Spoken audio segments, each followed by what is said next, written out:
how to get Ijazah or Sanad in Quran. Let me show you the fastest way to get Sanad or Ijazah in Quran. I'm Ustaz Hamza. I've been teaching Quran for the last 12 years. I made a video just 2 weeks ago. The video says I'm offering Ijazah in Quran. Since then, a lot of people who watched the video, they booked a Tajweed checkup call. Tajweed checkup call is right here. Tajweed checkup call is literally a 10 or 20 minute call where I listen to your recitation to identify your problems, your weaknesses, your strength, so you know when you recite Quran if you're reciting it correctly or not. A lot of people who recite Quran, they have no idea they are making some major, some minor mistakes. Here is my Sanad in Quran. My name is right here on the top, and these are name of all the teachers who are in the chain of narrators, and then it is stamped by here by the Imam of Masjid al-Nabawi, and here this is the name of the teacher. There are 7 steps that you need to take to get Ijazah in Quran. I'm going to walk you through them in literally a few minutes. So you will get a Sanad in Quran from someone who already got Sanad. Now, it doesn't really have to be something exactly like this. It doesn't have to be approved by Imam of Masjid al-Nabawi.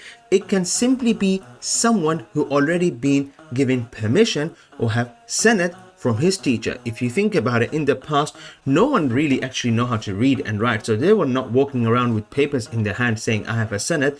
It was literally from a person to another person, naming and saying, this was my teacher, that was his teacher. Just like when people memorize a hadith, sayings of the Prophet, they would say this hadith was narrated by this person, by this, by that, by this person, by this companion, by the Prophet alayhi salatu wasalam. Just like that. So for you to get Ijazah in Quran or Sanad in the entire Quran, you have to recite an entire Quran to a teacher off by heart without making any major or repeating any of your minor mistakes. Now you must be thinking, what is major or minor mistakes? Major mistake is you not liking or subscribing my YouTube channel. I'm joking, guys. So hear my story. I finished an entire Quran, I got a certificate, I started teaching. Alhamdulillah, went to a teacher in Masjid al-Nabawi and I said, you know what, let me get Sanad anyway.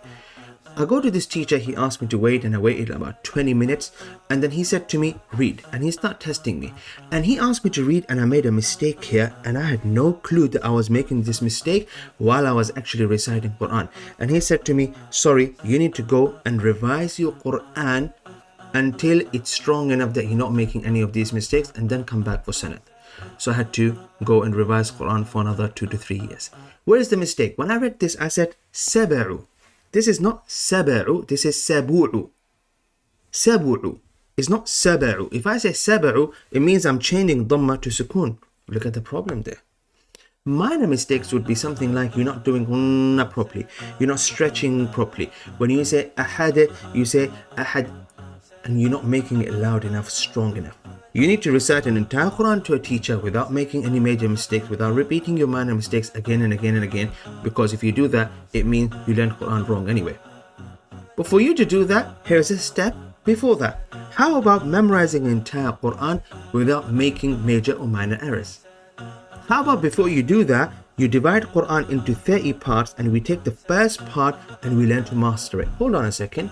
Before you even master memorization of one part of Quran, before you master that, how about we master at least recitation of 1 juz of Quran?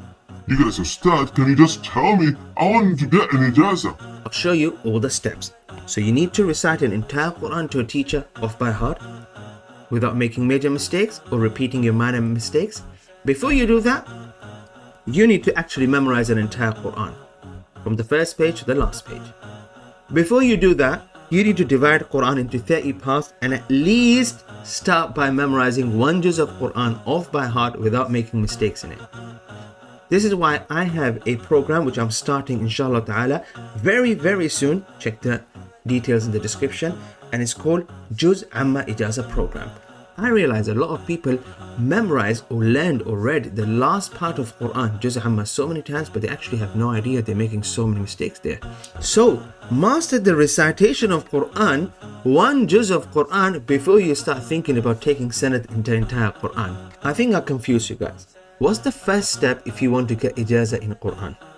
The first step is find a teacher who you resonate with, who you can be with for the next 5-10 years inshallah ta'ala, and start from step 1. What's step 1?